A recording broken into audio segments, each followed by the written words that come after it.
What's happening, everybody, off the Mike Sports Network? The World Series is officially set. We are going to have the United States versus Canada for the first time in nearly 3 decades. That we're going to have a Canadian team. The Blue Jays, the only one from Canada. They hadn't been there since 1993. They advanced to the World Series with a thrilling 4-3 win in Game 7 over the Seattle Mariners. Um, Man, what a series. Dramatic moments. Game 5, you had the tying home run from Cal Raleigh in the 8th inning of that game. And then obviously, Eugenio Suarez with the grand slam that ultimately gave him the Game 5 win. And then ultimately going back to Toronto and losing the last two, having a 3-1 lead in the 7th inning. We're going to talk about this. And then George Springer, the playoff demon that he is from all his years with the Houston Astros, comes back to bite the Seattle Mariners again. And he hits a 3-run home run to send the Toronto Blue Jays to the World Series. First and foremost, congratulations to the great people of Canada and the great people of Toronto. That is a great fan base. That Rogers Center is going to be jumping on Friday night. This is going to be an electric series. Guardians North, so that's very cool. With obviously Ernie Clement, Nate Lucas, I think is a former draft pick, Andres Jimenez, Shane Bieber, who didn't pitch that great, but he was all right. He was fine in this series. Miles Straw, it's really cool to see some of those guys get. Vladimir Guerrero Jr. has just been fucking electric in this series. This was one of the best teams in the American League. They had the best record in baseball, or at least on the American League side. And they earned the right to, and they had home field advantage, and they took advantage of it, and they're going to the World Series. They're going to get the host and get the advantage because they had the better record than the Dodgers. So that's the first thing. How we got here is going to be a different discussion point, because if you're a Seattle Mariners fan, man, I feel for you. That was a gut punch loss. That's about as painful as it gets. And as long as the Seattle Mariners don't get to the World Series, we are going to be talking about some of the decisions that were made in this game that led ultimately to the Seattle Mariners' demise. Dan Wilson, look, we can debate until we're blue in the face about Brian Wood coming out there for the 7th inning, and I think he walked the first guy, which I forget who it was. I think it was Barger, and then he gives up a hit to Kiner Falefa. And then Andres Jimenez bunts him over. And then they take Brian Wu out of the game with first base open to face George Springer in the top of the order. And the guy they bring in is Edward Bizardo, who has been great. The guy's been great, but the guy threw yesterday. Now, I understand how traditional baseball works. Everybody understands that. That typically your closer, your best reliever, doesn't come in until closer to the end of the game. This was one of those cases where you've got to throw the traditional, conventional wisdom book out if you're Dan Wilson.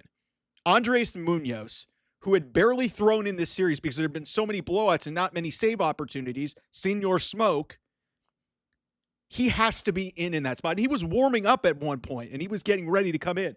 So, Spire, one of your big guns. Brash, I understand Bizardo is one of your utility, one of your big guns, and he did some great things for you to keep that game close against the Tigers in a Game 5 situation, ultimately in the last series in the DS. But Bizardo throws a sinker fastball right over the plate, and George Springer hammers it for the most electric home run that building has seen since Jose Bautista hit that with that bat flip. And if you want to go back even further, going back to 93, the last time they were there, Joe Carter. George Springer's home run, I think, is going to lap Jose Bautista. And Jose Bautista's home run from 2015, that's going to be remembered for a long time, but nobody remembers that because they didn't go to the World Series. They went to the World Series this time. It's the second most important home run in Toronto Blue Jays history behind Joe Carter. That's what it is. So, and George Springer is making his name and staking his claim to being a Hall of Fame player.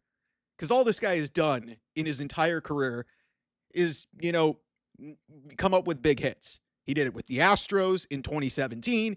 He's done it now with Toronto. He gets them to the World Series. This is why the Blue Jays paid him all that money to come there.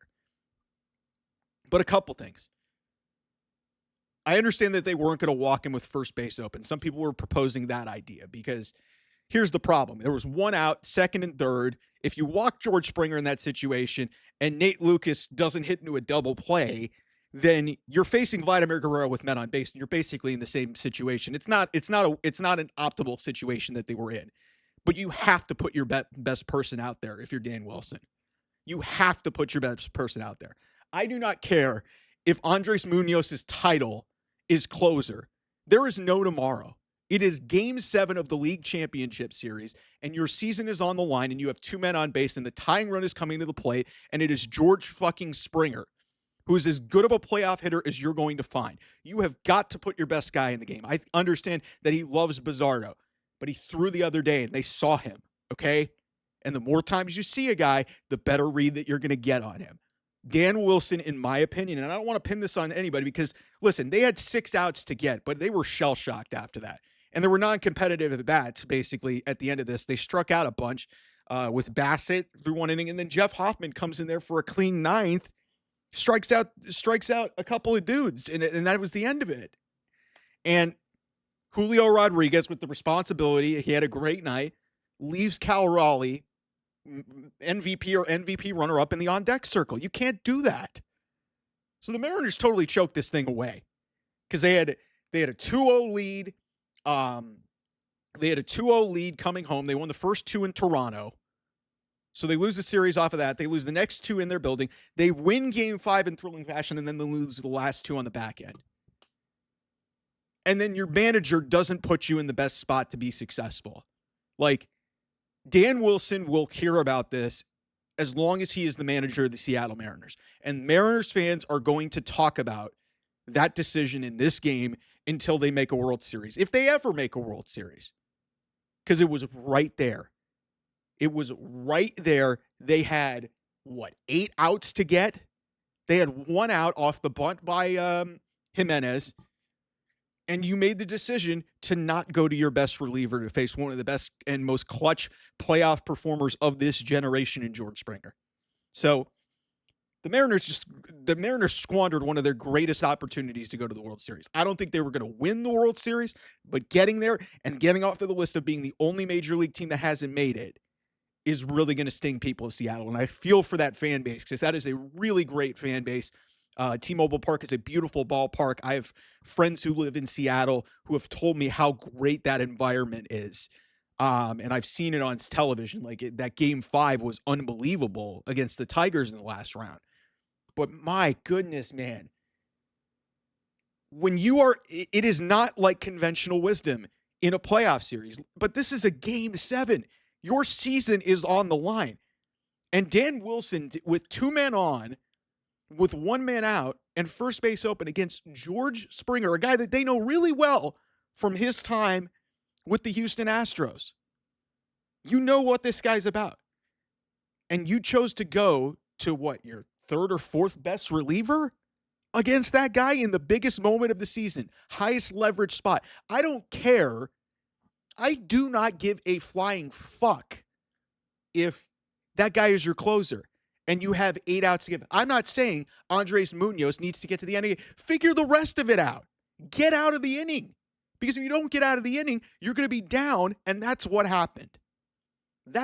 Listen, I'm not frustrated about this because, listen, I wanted to see a competitive series. What I'm frustrated about is I saw a flagrantly bad decision by a manager in this spot. And I have the utmost respect for everything that Dan Wilson has done for that organization. He was on this team as a player. He did a great job as a manager getting this team to a point that they had never had multiple opportunities to clinch a series to go to the World Series. You're up 3-1, 8 outs to get, and you put an overworked reliever who's probably your 4th best guy, 3rd or 4th best guy, and Andres Munoz, your best guy, is sitting in the bullpen. And he came in an inning later and was able to work around traffic. But the other part of this that needs to go down is the Mariners hitters, after they fell behind and had 6 outs to pick up, were just awful. And knowing that they had a potential opportunity to, get to the World Series and maybe get one back and get Cal Raleigh into they didn't give Cal Raleigh a final at bat. They didn't. He had a home run in this game.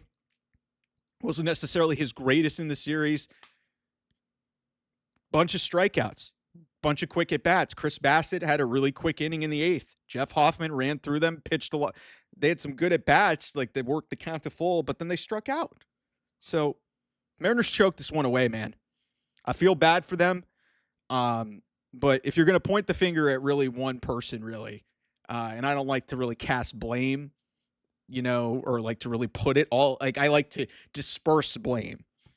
But a lion's share of the blame has to go to Dan Wilson, the manager, because like I just don't know how in that situation with your season on the line against George Springer, who is great and is going to be ready to hit anything because of how great he is and how clutch he is, you brought in not even your best guy.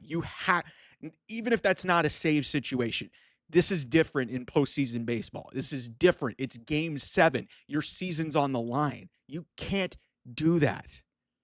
I'm not saying he's going to get fired, but man, that's going to be on his conscience and his legacy for as long as he's a manager. Because those are the things that, like, when you have decisions like this or you have moments like that, like we go back to, Atlanta versus the Patriots, different sport, 28-3. That's going to stick with somebody until they win it. It's going to stick with Dan Quinn. That's going to stick with the Falcons.